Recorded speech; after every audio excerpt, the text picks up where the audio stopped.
कर्नाटकच्या सरकारनं नुकताच एक ऐतिहासिक असा निर्णय घेतलाय। सरकारी तसंच खासगी कार्यालयामधल्या महिलांसाठी दर महिन्याला भर पगारी मासिक पाळीची रजा मिळणार आहे। पण भारतामध्ये अगदी मोजक्या राज्यांमध्ये महिलांसाठी अशा रजेची तरतूद आहे। ती राज्य नेमकी कोणती आहेत आणि खरंच नोकरदार महिलांना मासिक पाळी रजेची गरज आहे का, बघूयात।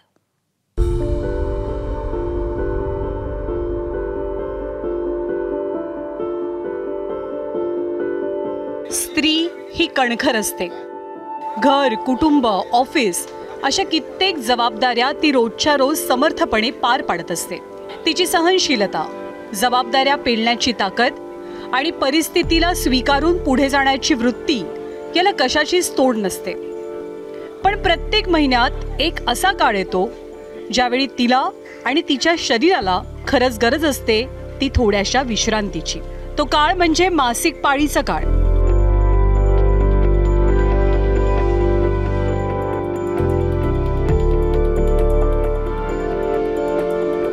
मासिक पाळी दरम्यान अनेक महिलांना तीव्र वेदना होतात। काही जणींना तर रोजची कामं करणंही अवघड बनतं। इतकंच नाही तर काहींना वेदनाशामक औषधही घ्यावी लागतात। पण आपल्या समाजामध्ये ही गोष्ट, स्त्रियांना होणारा हा त्रास बऱ्याचदा दुर्लक्षित केला जातो। ऑफिसमध्ये काम करणाऱ्या स्त्रियांना अशा दिवसांमध्ये कामावर लक्ष केंद्रित करणं बऱ्याचदा कठीण बनतं।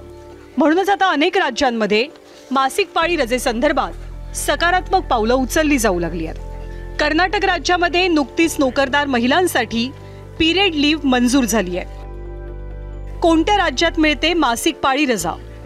भारतात केवळ 4 राज्यांमध्ये मासिक पाळी रजेचा नियम आहे। बिहारमध्ये 1992 सालापासून महिला कर्मचाऱ्यांना दर महिन्याला 2 दिवस रजा दिली जाते। तर केरळमध्ये 2023 सालापासून मासिक पाळी रजा लागू झाली आहे। ओडिशामध्ये सरकारी महिला कर्मचाऱ्यांसाठी 1 दिवसाची सशुल्क मासिक पाळीची रजा आहे।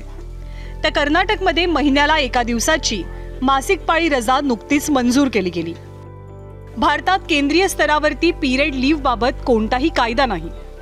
काही वर्षांपूर्वी माजी केंद्रीय मंत्री स्मृती इराणींनी मासिक पाळी ही एक नैसर्गिक प्रक्रिया आहे असं म्हणत मासिक पाळी रजेशी संबंधित एका निर्णयाला विरोध दर्शवलेला। रजेची गरज असली तरी त्याकडे समस्या म्हणून पाहिलं जाऊ नये अशी भूमिका त्यावेळी स्मृती इराणींची होती। 2024 साली सर्वोच्च न्यायालयानं या संदर्भातले निर्णय राज्य सरकारांवरती सोपवलेले। अलीकडच्या काळात देशभरातील काही खासगी कंपन्या आणि स्टार्टअप्स याबद्दलची सकारात्मक पावलं उचलताना दिसतात। आज जगातल्या अनेक देशांनी महिलांचं आरोग्य केंद्रस्थानी ठेवून मासिक पाळी संदर्भात महत्त्वाचे निर्णय घेतलेत।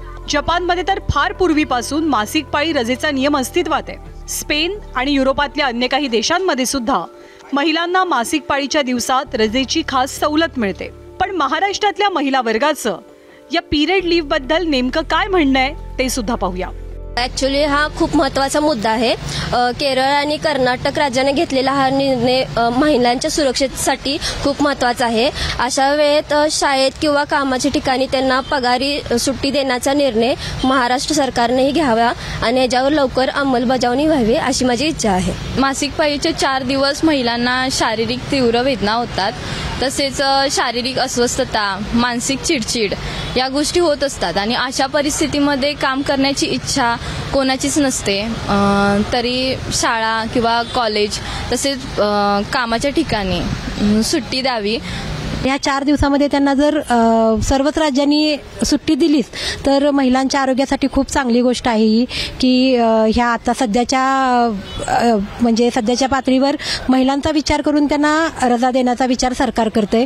तर ही खूप चांगली गोष्ट आहे आणि महिलांना ह्या 4 दिवसामध्ये रजा दिली तर त्यांचं आरोग्य दीर्घ पण होईल, दीर्घायुष्य पण त्या होतील। त्याचबरोबर त्यांना जी शारीरिक 4 दिवसामध्ये जो त्रास सहन करावा लागतोय तो घरामध्ये त्या बसून त्याच्यावरती म्हणजे जास्त काही त्रास त्यांना सहन करावा लागणार नाही। पिरियड लीव्ह हा काही फक्त रजेचा मुद्दा नाहीये, तो महिलांशी संबंधित आरोग्याचा एक संवेदनशील विषय आहे।